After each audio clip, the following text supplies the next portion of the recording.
بسم الله الرحمن الرحيم. نتحدث اليوم بمشيئة الله سبحانه وتعالى وبعونه عن فضل القرآن الكريم. مرة ثانية نتحدث اليوم عن فضل قراءة القرآن الكريم. Natahadas al-yawma, pada hari ini kita akan mengkaji tentang keistimewaan dari Al-Quran Al-Karim. Kami ulangi sekali lagi, pada sore kali ini kami akan mengkaji, membahas tentang keistimewaan membaca Al-Quran Al-Karim. Ini ingat ya anak-anakku, nanti di akhir insya Allah akan kami berikan kesempatan untuk bertanya. Latih mental Anda untuk berani kritis, untuk berani bertanya. Bismillahirrahmanirrahim. Alhamdulillahi rabbil alamin. Hamdan yuwafi ni'amahu wa yukafi'u mazidahu. Bismillahirrahmanirrahim. Segala puji bagi Allah dengan pujian yang memenuhi semua nikmat-Nya dan dengan pujian yang membandingi tambahan nikmat Allah Ta'ala. اللهم صل وسلم وبارك على سيدنا محمد الفاتح لما أغلق والدال على الخير. Ya Allah, limpahkanlah rahmat ta'zimu kepada junjungan kita baginda Nabi Muhammad sallallahu alaihi wasallam yang membuka segala sesuatu yang tertutup, segala sesuatu yang susah, wadda'i, dan yang mengajak-ajak ala khairin, atas segala kebaikan. طلاب الأعزاء، طالبات الأعزاء، القرآن الكريم هو كلام الله سبحانه وتعالى المنزل على خير رسول. Anak-anakku, baik siswa ataupun siswi yang kami banggakan, ketahuilah bahwasanya Al-Quran Al-Karim adalah firman dari Allah Subhanahu wa Ta'ala yang diturunkan ala khairul rasul, atas rasul utusan terbaik. المنزل على خير رسول لخير أمة. Dan diturunkan terhadap umat terbaik بواسطة خير ملك ألا وهو سيدنا جبريل. diturunkan atas perantaraan malaikat paling terbaik. Siapakah beliau? Yakni malaikat Jibril. في أفضل شهر وفي أعظم ليلة. Di dalam bulan yang baik dan di dalam malam paling agung. يقول ربنا سبحانه وتعالى Allah Subhanahu wa Ta'ala berfirman, أعوذ بالله من الشيطان الرجيم شهر رمضان الذي أنزل فيه القرآن. A'udzu billahi minasyaitonir rajim. Syahrul Ramadan alladzi unzila fihi al-Qur'an. Bulan Ramadan adalah bulan yang mana Al-Qur'an diturunkan.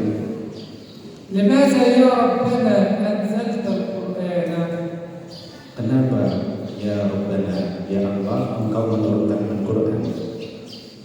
يقول ربنا شهر رمضان الذي أنزل فيه القرآن هدى للناس وبينات من الهدى والفرقان. Al-Quran, ini ya jawaban kenapa Al-Quran Al-Karim itu diturunkan. Jawabannya adalah huda. Ya, ini kalau Anda mempelajari dalam nahwunya adalah maf'ul li ajli. Huda linnas, tujuannya adalah menjadi petunjuk bagi manusia. Wa bayyinatin minal huda wal furqan, dan penjelasan petunjuk dan juga membeda antara yang hak dan yang batil. هذا القرآن فيه هداية لنا وإرشاد للخير. Di dalam Al-Quran terdapat hidayah, petunjuk bagi kita dan yang menunjukkan terhadap kebaikan. Artinya, kita di dalam membaca Al-Quran itu tidak cukup hanya sekedar panjang pendek saja. Panjang pendek di dalam bacaan Al-Quran itu sangat dasar. Ada yang lebih penting yang harus kita capai, apa itu? Hidayah dari Al-Quran Al-Karim. مرة ثانية نريد من طلابنا وطالباتنا الانتباه جيدا، لأن القرآن كما قلنا الله سبحانه وتعالى أنزله ليكون هداية لنا وإرشادنا للخير وللسعادة في الدنيا وفي الآخرة. Saya ulangi sekali lagi, saya berharap anak-anakku semuanya untuk fokus terhadap apa yang disampaikan oleh beliau, karena materi yang diangkat ini berkaitan tentang Al-Quran Al-Karim. Di dalam Al-Quran terdapat petunjuk yang bisa menjadikan seseorang sa'adah, bahagia di dunia maupun bahagia di akhirat. Kita bisa bahagia di akhirat itu harus melalui proses-proses yang kita tempuh di dunia. Nah, ini proses-proses ini ditunjukkan dari Al-Quran Al-Karim. كما قال ربنا سبحانه وتعالى ونزلنا عليك الكتاب تبيانا لكل شيء، تبيانا لكل شيء وهدى ورحمة وبشرى، وهدى ورحمة وبشرى لمن يا الله؟ للمسلمين. Di dalam ayat Al-Quran Allah Subhanahu wa Ta'ala berfirman, wa anzalna ilaika al-Quran, dan kami, yakni Allah Subhanahu wa Ta'ala, menurunkan kepadamu wahai Nabi Muhammad Al-Quran Al-Karim. Tujuannya adalah untuk tibyanan likulli syai', menjelaskan segala sesuatu. Ini menjelaskan segala sesuatu baik secara tersurat ataupun secara tersirat. Menjelaskan segala sesuatu dan menjadi petunjuk. Yaqulu Rabbuna Subhanahu wa ta'ala nahnu naqussu 'alaika ahsanal qasas bima awhayna ilaika hadzal Qur'an. Baik. Di dalam ayat Al-Quran juga ada ayat yang menjelaskan tentang kisah-kisah di dalam Al-Quran. Nahnu naqussu 'alaika ahsanal qasas, dan kami menjelaskan bagimu wahai Nabi Muhammad kisah-kisah yang sangat baik. Baik. Saya tambahin sedikit dari beliau ya, bahwasanya di dalam kisah-kisah yang ada di dalam Al-Quran Al-Karim ini bisa menunjukkan beberapa hal. Satu, kebenaran dari Nabi Muhammad SAW sebagai seorang nabi, atau bukti bahwasanya ad-dalil ala annahu Rasulullah SAW huwa al-qasas fil Quran Al-Karim. Bukti bahwasanya Nabi Muhammad itu adalah utusan Allah, itu adanya kisah-kisah di dalam Al-Quran Al-Karim. Salah satunya logikanya bagaimana, akhlak secara akal bagaimana. Kita semuanya mengetahui kalau Nabi Muhammad SAW itu apa? Ummi. Arti dari ummi ini menapa? La yaqra wa la yaktub. Beliau dikehendaki Allah tidak bisa membaca, tidak bisa menulis. Tetapi di dalam Al-Quran ini bisa menyampaikan kisah-kisah yang jauh sebelum masa Nabi Muhammad diutus sebagai seorang nabi. Di dalam Al-Quran ada kisah Dzulqarnain, di dalam Al-Quran ada kisah Nabi Adam, di dalam Al-Quran ada kisah Nabi Nuh, yang mana masanya sebelum Nabi Muhammad SAW ini lumayan jauh. Ini tidak mungkin bisa disampaikan kalau bukan nabi. Kalau kita dikembalikan kepada diri kita sendiri ya, misalkan ya, kita kalau kita mengetahui kisah suatu peristiwa tertentu, kalau kita ditanya, kita akan diam saja. Misalkan Pak Cika aslinya dari mana? Tuban ya, Tuban. Tahu daerah Jepara ya? Tahu. Oke. Kalau Pak Jika tahu daerah Jepara, Bupati Jepara 50 tahun yang lalu siapa Pak Jika? Tidak tahu. Ya, ini bukti kalau kita tidak mengetahui suatu hal, kalau kita diminta untuk berbicara, kita tidak akan tahu. Tetapi Nabi Muhammad Sallallahu Alaihi Wasallam ini menyampaikan kisah-kisah dari zaman Nabi Adam sampai masa beliau, dan kisahnya itu benar sesuai dengan kitab suci yang ada di Taurat, Zabur, Injil. Ini menunjukkan wahada yadul ala annahu nabiyyun min anbiya'illahi ta'ala. طلاب الأعزاء والطالبات الأعزاء، أزف لكم بشرى بشركم بها رسولكم صلى الله عليه وسلم. Siswa-siswi yang aku banggakan, yang aku memberikan kabar gembira kepada kalian semuanya, yang mana kabar gembira ini juga disampaikan oleh Rasul yakni Nabi Muhammad Sallallahu Alaihi Wasallam. اسمع يا حافظ القرآن، اسمع يا قارئة القرآن، يقول رسولنا صلى الله عليه وسلم في الحديث الصحيح الذي رواه أبو داود والترمذي: dengarkanlah wahai para penghafal Al-Quran, dengarkanlah wahai para pembaca Al-Quran tentang kabar gembira dari suatu hadis yang diriwayatkan oleh Imam Abu Dawud. Hadis tersebut adalah riwayatnya yang sahih. نسمع جيدا ونحفظ جيدا حديث رسول الله صلى الله عليه وسلم. يقول صلى الله عليه وسلم: يقال لصاحب القرآن اقرأ وارتقي ورتل كما كنت ترتل في الدنيا. Dengarkanlah oleh anak-anak sekalian hadis sahih dari Rasulullah SAW bahwa orang-orang yang menghafalkan Al-Quran, membaca Al-Quran, kelak pada hari kiamat, ya, kelak ketika ia di surga, ia diperintahkan iqra wartaqi, ya, bacalah Al-Quran dan naikkanlah derajatmu dengan Al-Quran tersebut.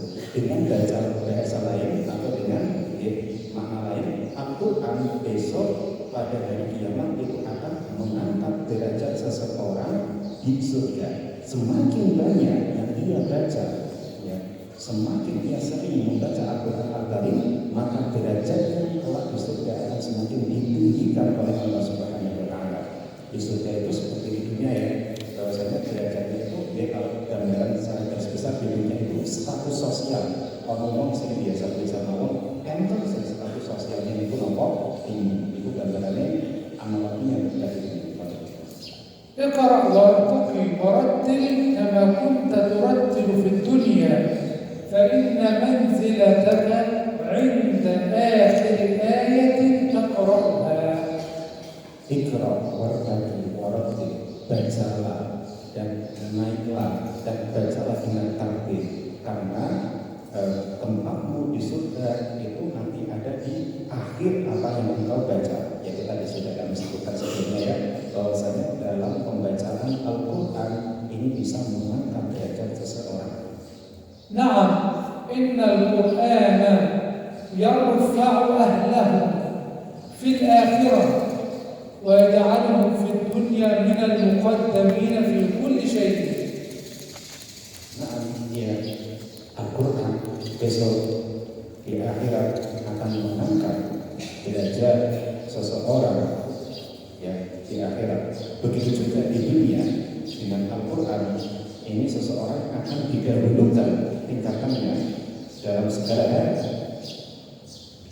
ويقول رسولنا صلى الله عليه وسلم كما روى مسلم عن أبي أمامة رضي الله عنه قال: dalam hal ini ada hadis dari Rasulullah SAW yang diriwayatkan oleh Imam Muslim di dalam Sahihnya dari Abi Umamah Al-Bahili bahwa Rasulullah SAW bersabda, قال: سمعت رسول الله صلى الله عليه وسلم يقول: اقرأوا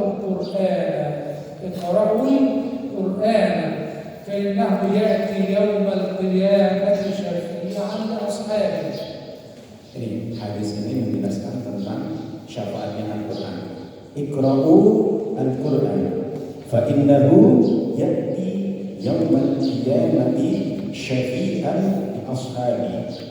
Bacalah Al-Quran fa innahu, karena Al-Quran ya'ti, akan datang, yawmal qiyamati, pada hari kiamat, syafi'an, dengan memberikan syafaat di ashabihi, bagi orang-orang yang membacanya, bagi orang-orang yang mengamalkannya. طالبات الأعزاء وطلاب الأعزاء، رسولنا صلى الله عليه وسلم يحذرنا من ترك القرآن، لأن ترك القرآن فيه خراب لبيوتنا.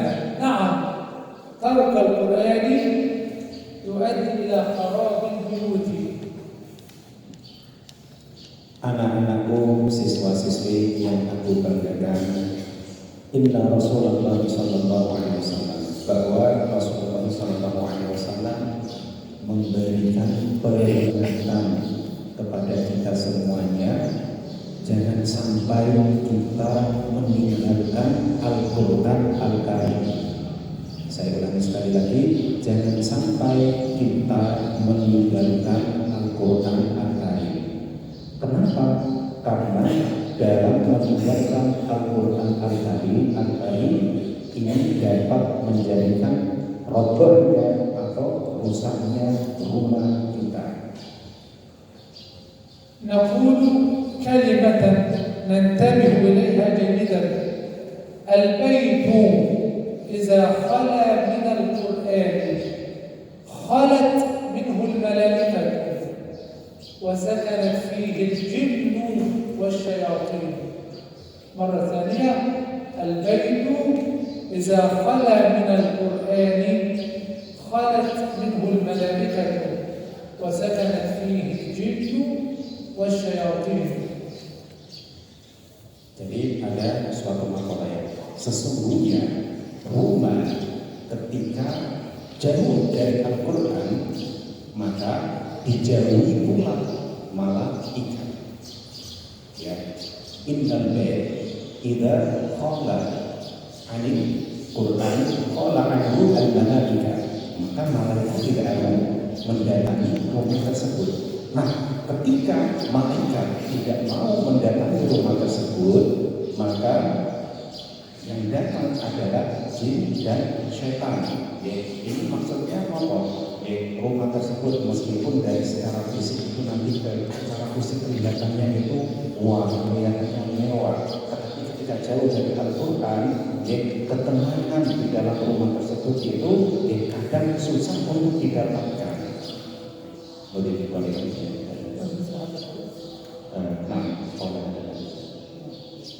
Jadi dalam hal ini Mbak Maimun itu menjelaskan ini, ya, digunakan maca Al-Quran iku mau barokah, insyaallah anak-anak iki yo seneng napa maca Al-Quran. Dinding-dinding yang ada pada rumah itu akan menjadi saksi kebaikan yang nantinya memberikan keberkahan bagi orang yang menghuni rumah tersebut. يقول نبينا صلى الله عليه وسلم: لا تجعلوا بيوتكم مقابر إن الشيطان ينفر أي يهرب من البيت الذي تقرأ فيه سورة البقرة. Dalam hadis tersebut lanjutannya tadi ya, la taj'alu buyutakum maqabira, la taj'alu buyutakum maqabira, jangan kalian jadikan rumah kalian semuanya sebagai kuburan. Ini yang sebelumnya tadi ya, rumah kalau tidak dibacakan Al-Quran itu bagaikan kuburan. Nah, kemudian terusannya dari hadis ya, kalau rumah itu dia rusak, kemudian seperti hanya kuburan dan didatangi oleh setan-setan, nah ini ada anjuran tentang kesukaan membaca surah Al-Baqarah. ya. Innal bait alladzi tuqra'u fihi suratul Baqarah, ya. Rumah yang dibacakan surah Al-Baqarah ini jin ataupun setan yang enggak datang singgah ke rumah tersebut. أخي العزيز، أختي الكريمة الفاضلة، نسمع جيدا حديث رسول الله صلى الله عليه وسلم وفيه بشرى لآبائنا جميعا. يقول نبينا صلى الله عليه وسلم: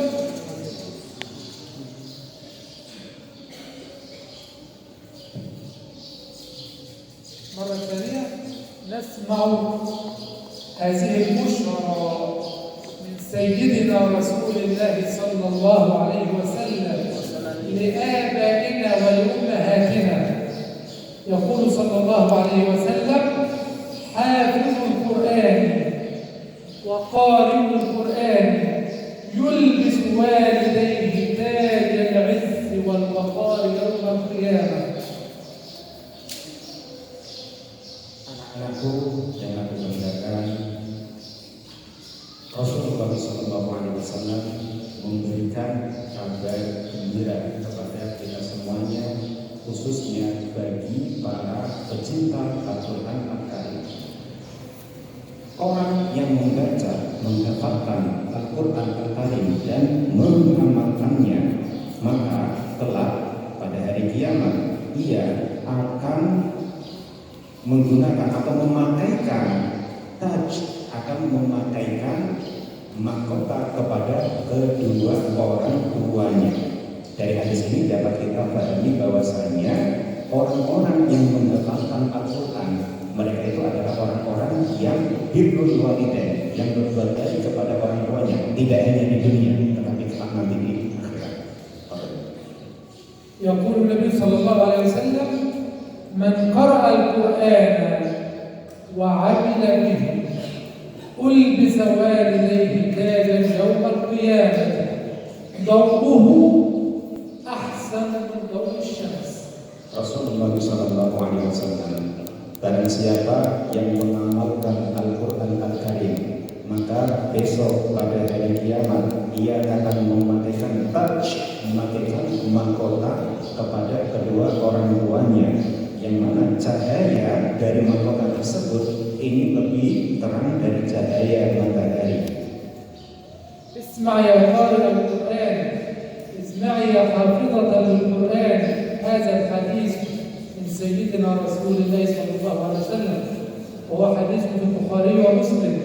Qala sallallahu alaihi wasallam: mathalul mu'min alladhi yaqra'u al-Qur'ana mathalul atrujah rihuha tayyibun wa ta'muha tayyibun.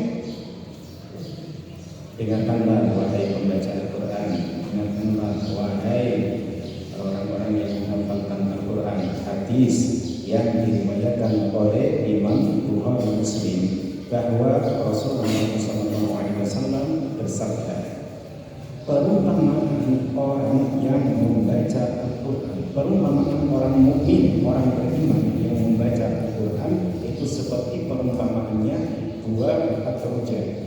Buah atrujah ini adalah suatu buah yang aromanya sangat wangi dan rasanya manis. ومثل المؤمن الذي لا يقرأ القرآن كمثل التمرة لا ريح لها وطعمها حلو.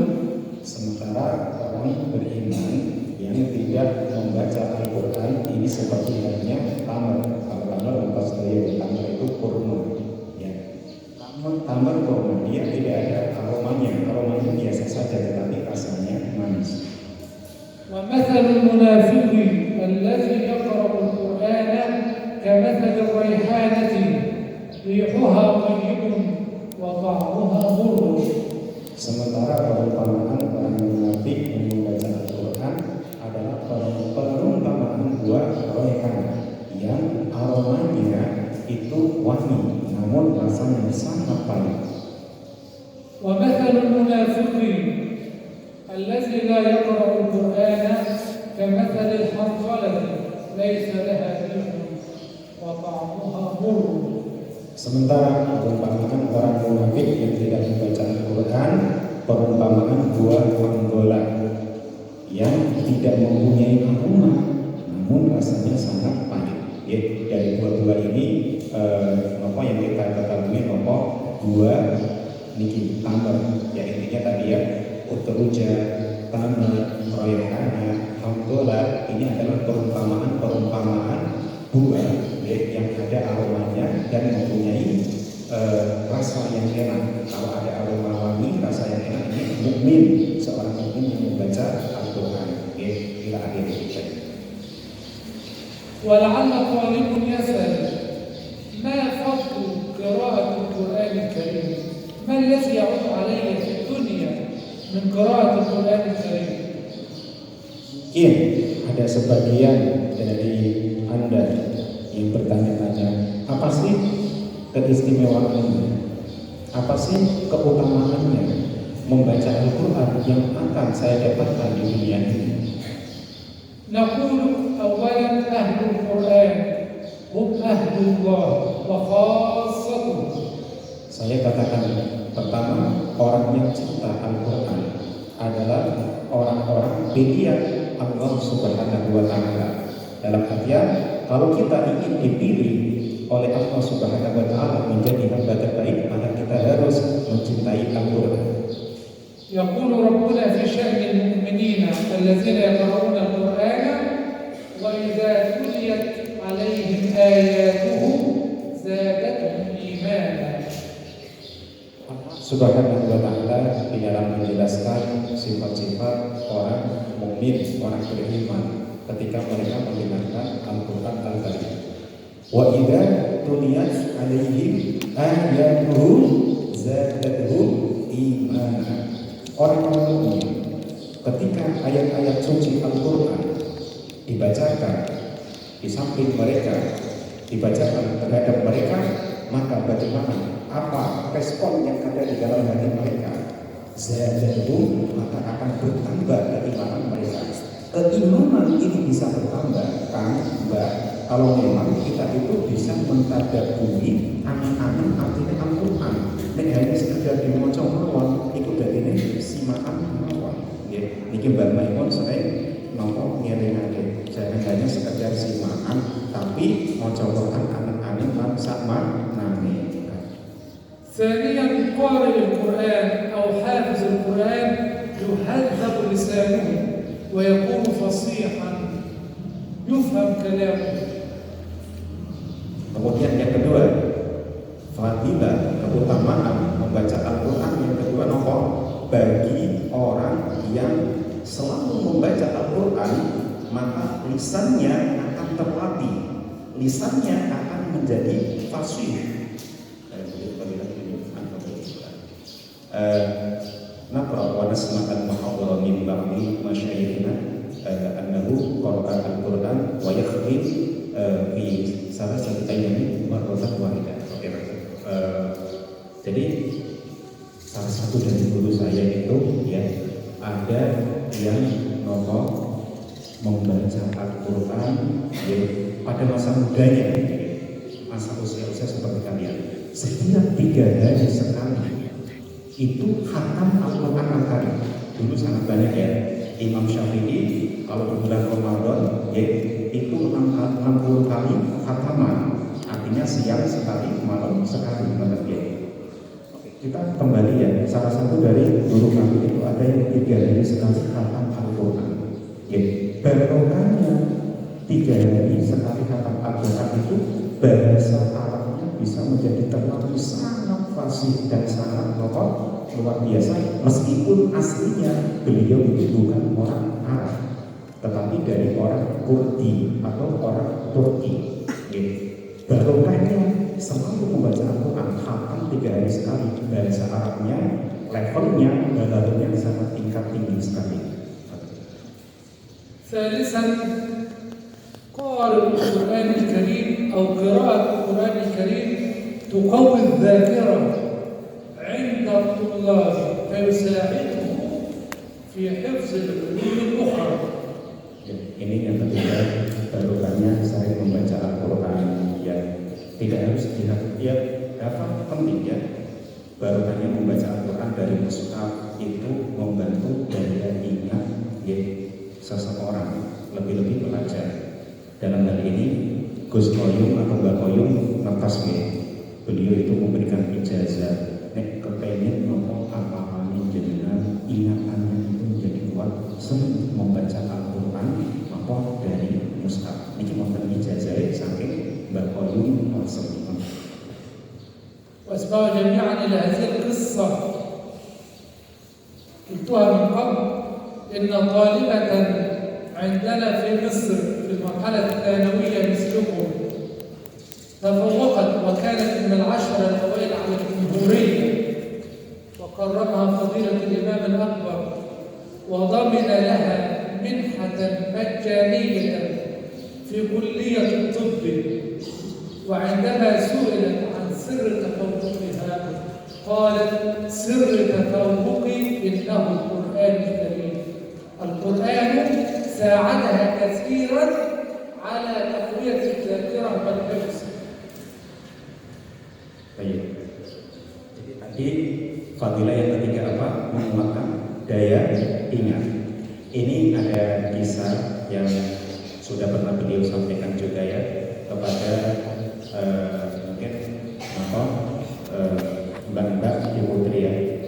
Di Mesir itu ada seorang pelajar usianya mungkin sama seperti anda semuanya yang ada di tingkatan nomor aliyah atau SMK.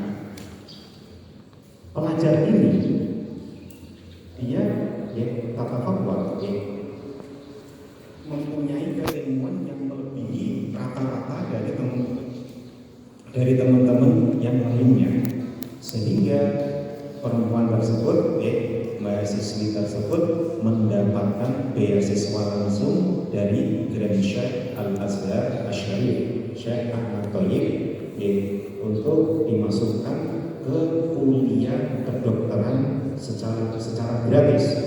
Semuanya ditanggung oleh Grand Sheikh Al-Azhar. Jadi memang Grand Sheikh Al-Azhar ini luar biasa ya. Beliau itu memberikan beasiswa kemana-mana.